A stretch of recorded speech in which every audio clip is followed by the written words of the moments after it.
प्रिय विद्यार्थियों, जैसा कि आपको पता होगा कि कक्षा 12 अधिवास पेपर आपका संपन्न हो चुका है।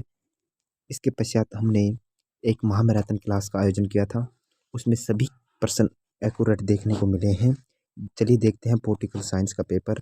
तो वेरी वेरी नाइस पेपर है ये। हमारी एक ही क्लास से ये छपा है। तो आपका ये 3 घंटा 15 मिनट का पेपर था। पूर्णा के 70 नंबर का आया था।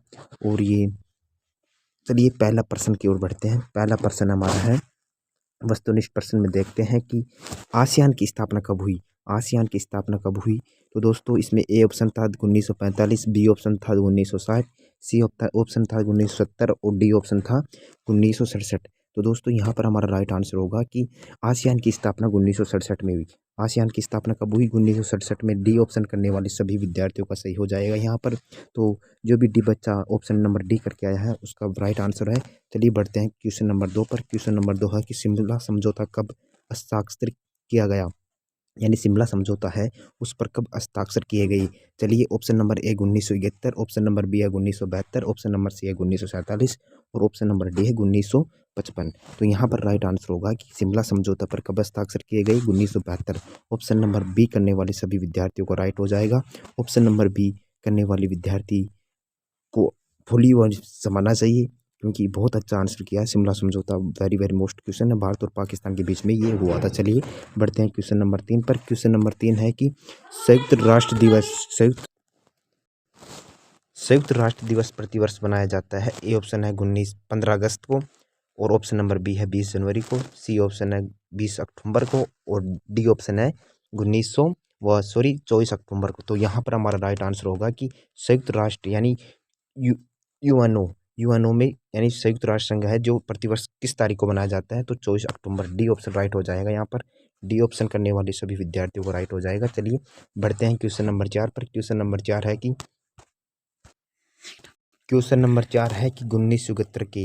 1971 के चुनाव में कांग्रेस ने नारा कौन सा दिया, यानी 1971 के चुनाव में कांग्रेस को किस प्रकार का नारा दिया गया।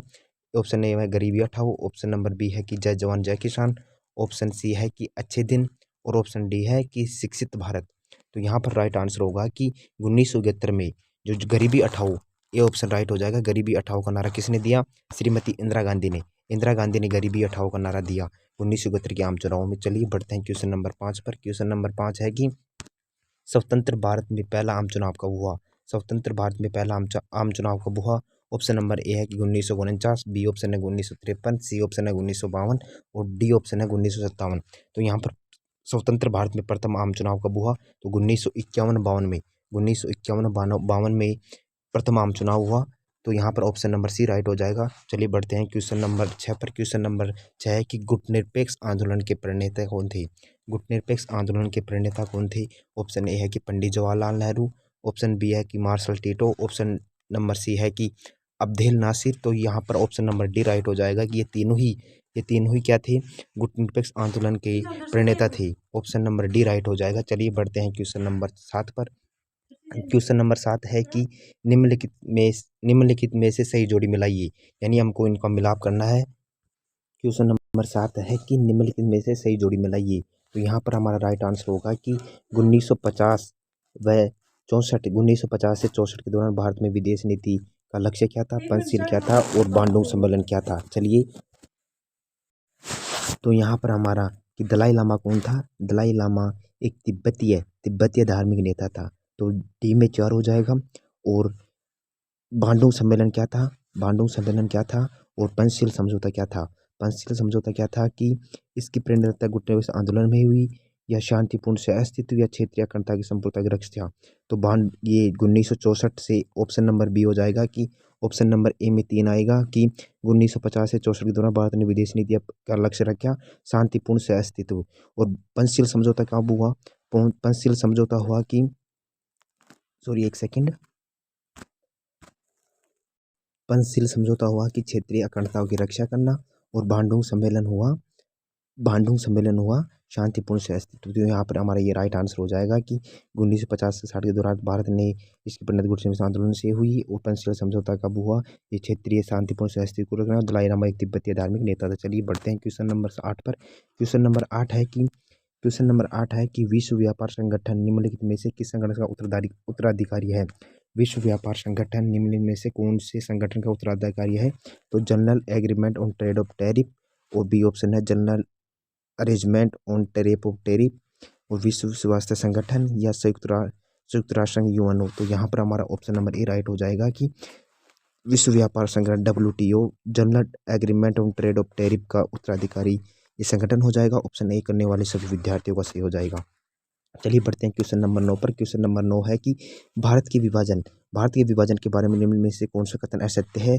भारत विभाजन देवराज सिद्धांत का परिणाम था, बिल्कुल राइट है। कि धर्म के आधार पर दो प्रांत पंजाब और बंगाल को बांटा गया, ये भी सही है। कि पूर्वी पाकिस्तान पश्चिमी पाकिस्तान में संगति नहीं थी, ये भी सही है। विभाजन की योजना में यह बात भी शामिल थी कि दोनों देशों के बीच आबादी अदल बदल होगी, तो यहाँ पर ऑप्शन नंबर डी राइट हो जाएगा, ये बात नहीं थी। तो यहाँ पर option number A B O A B और से सही हो जाएगा। ऑप्शन नंबर डी राइट करने वाले सभी विद्यार्थियों को सही हो जाएगा। चलिए बढ़ते हैं क्वेश्चन नंबर 10 पर। क्वेश्चन नंबर 10 है कि निम्नलिखित में से कालक्रमानुसार व्यवस्थित कीजिए। अफगान संकट, सोवियत संघ का विघटन, रूसी क्रांति, बर्लिन की दीवार। तो यहाँ पर सबसे पहले हो जाएगा कि रूस की क्रांति, ऑप्शन नंबर डी पहले आएगा, फिर बर्लिन की फिर आ जाएगा अफगान संकट आ जाएगा, फिर आ जाएगा बर्लिन की दीवार ऑप्शन नंबर से आएगा, और फिर आएगा सोवियत संघ का विघटन ब आ जाएगा। द ए से और ब यहाँ पर ये राइट होगा कि पहले अफगान बर्लिन की दीवार 1989 में गिरना, रूसी क्रांति 1917 में हुई, सोवियत संघ का विघटन 1991 में हुआ। तो यहाँ पर द और ब यहाँ पर राइट आंसर हो जाएगा। चलिए बढ़ते हैं क्वेश्चन नंबर 11 पर। क्वेश्चन नंबर 11 है कि वैश्वीकरण के बारे में कौन सा कथन असत्य है। ये सभी के प्रश्न कल की मोस्ट इंपोर्टेंट महामैराथन क्लास में कराए हुए हैं। तो वैश्वीकरण के बारे में कौन सा कथन सही है कि वैश्वीकरण सिर्फ आर्थिक परिघटना है, वैश्वीकरण की शुरुआत 1991 में हुई, वैश्वीकरण का पश्चिमीकरण के कारण का समान है, वैश्वीकरण एक बहुआयामी परिघटना है। तो यहाँ पर राइट आंसर होगा कि वैश्वीकरण एक बहुआयामी परिघटना है। डी ऑप्शन राइट करने वाले सभी विद्यार्थियों को सही हो जाएगा। चलिए बढ़ते हैं क्वेश्चन नंबर 11 पर। क्वेश्चन नंबर 12 पर आसियान या आसियान शैली क्या थी। आसियान शैली क्या थी। चलिए आसियान शैली क्या थी। आसियान एक सदस्य देश जीवन शैली थी। आसियान सदस्य औपचारिक और सहयोगपूर्ण कामकाज से लिखा गया है, और आसियान सदस्यों की रक्षा की नीति है। सभी आसियान सदस्य देशों को जोड़ने वाली थी, तो यहाँ पर जोड़ने वाली सड़क थी। तो यहाँ पर ऑप्शन नंबर ब करने वाले सभी विद्यार्थियों को सही हो जाएगी। आसियान सदस्यों की औपचारिक व सहयोगपूर्ण कामकाज की शैली को ही आसियान से लिखा गया, तो यहाँ पर बी ऑप्शन करने वाले सभी विद्यार्थियों को सही हो जाएगा। तो यहाँ पर बी ऑप्शन राइट हो जाएगा। चलिए बढ़ते हैं क्वेश्चन नंबर 13 पर। क्वेश्चन नंबर 13 है कि किसका गिरना शीत युद्ध का अंत माना जाता है। तो बर्लिन की दीवार का गिरना, बर्लिन की दीवार का गिरना ही शीत युद्ध का अंत माना जाता है। संयुक्त राष्ट्र संघ यूएनओ के संदेश है। संयुक्त राष्ट्र संघ का मुख्य उद्देश्य है तो शांतिपूर्ण से अस्तित्व रखना, शांतिपूर्ण से अस्तित्व रखना, यही यूएनओ का कार्य है। 1960 में विश्व बैंक की संधि पर सिंधु जल संधि, यहाँ पर सिंधु जल संधि हो जाएगा। सिंधु जल संधि पर हस्ताक्षर भारत ने शुरुआती दौर पर विकास की धीमी गति को अपनाया और जर्मनी बर्लिन का एकीकरण 1990 यहाँ पर राइट हो जाएगा। चलिए बढ़ते हैं क्वेश्चन नंबर 20 पर। क्वेश्चन नंबर 19 है कि WHO का पूरा नाम लिखिए। तो विश्व व्यापार संगठन WHO, तो WHO का जो विश्व स्वास्थ्य संगठन पृथ्वी सम्मेलन कब किया गया। तो 1952 में किया गया, रियो डी जेनेरो ब्राजील में। ताश का समझौता कब हुआ। 1966 में ताश का समझौता हुआ। सिंडिकेट क्या था। सिंडिकेट एक दिग्गज नेताओं का समूह था जो सिंडिकेट कहा जाता है। सार्क का पूरा नाम लिख लिए, तो सार्क को आपको आता ही होगा। चलिए राज्य पुनर्गठन अधिनियम कब लागू किया गया। 1950 में राज्य पुनर्गठन आयोग 1953 में राज्य पुनर्गठन आयोग को अपनाया गया। आसियान का पूरा नाम लिखिए। आसियान के सदस्यों का उद्देश्य लिखिए। तो आसियान का जो देश का पूरा नाम लिख देना है, और इनका उद्देश्य लिख देना कि शांतिपूर्ण से अस्तित्व रखना है, और 12 इसमें सितारे होते हैं। लेकिन 1970 में लोकसभा को किस पार्टी का सत्ता में प्राप्त थी। तो बीजेपी हो जाएगा, भारतीय कांग्रेस पार्टी। सोवियत प्रणाली क्या थी। तो सोवियत प्रणाली आपको बारे में लिखा है ग्रेट अलायंस, ये भी वेरी वेरी मोस्ट क्वेश्चन था। चलिए बढ़ते हैं क्वेश्चन नंबर 29 पर। क्वेश्चन नंबर 29 है कि संयुक्त राष्ट्र संघ का स्थायी सदस्य बताइए। संयुक्त राष्ट्र संघ का संयुक्त राष्ट्र संघ के स्थायी सदस्यों का नाम लिख दी। तो हमने कल ही आपको बता दिया था कि एक तो हो जाएगा अमेरिका हो जाएगा, फिर रूस हो जाएगा, फिर चीन हो जाएगा, फिर ब्रिटेन हो जाएगा, और फिर फ्रांस हो जाएगा। इन आपको ये सभी बताए गए थे।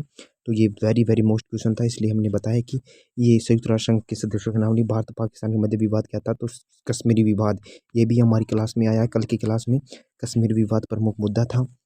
आतंकवाद क्या है, आतंकवाद ये भी कल की क्लास में आया हुआ है। आतंकवाद जो देश की अंदर व बाहर के लोगों के द्वारा करने वाला ही एक ऐसा परमाणु दुर्घटना बम जिससे लोगों को हानि पहुंच सकती है, उसे ही आतंकवाद कहते हैं। ये भी हमारे द्वारा किया गया प्रश्न है। तो चलिए दोस्तों, ये पेपर उल्टा लगा है। क्षेत्रवाद क्या है, ये भी सोवियत प्रणाली क्या थी, ये भी प्रश्न है। और सोवियत संघ के विघटन के कारण लिखी हरित क्रांति, ये भी करवाया गया प्रश्न है। परंपरागत और गैर परंपरागत, ये भी सरल क्वेश्चन है। रियो सम्मेलन का परिणाम लिखिए। पृथ्वी सम्मेलन में हुआ जो वनस्पतियों के माध्यम में शीत युद्ध के बारे में हमने कल करवा दिया था।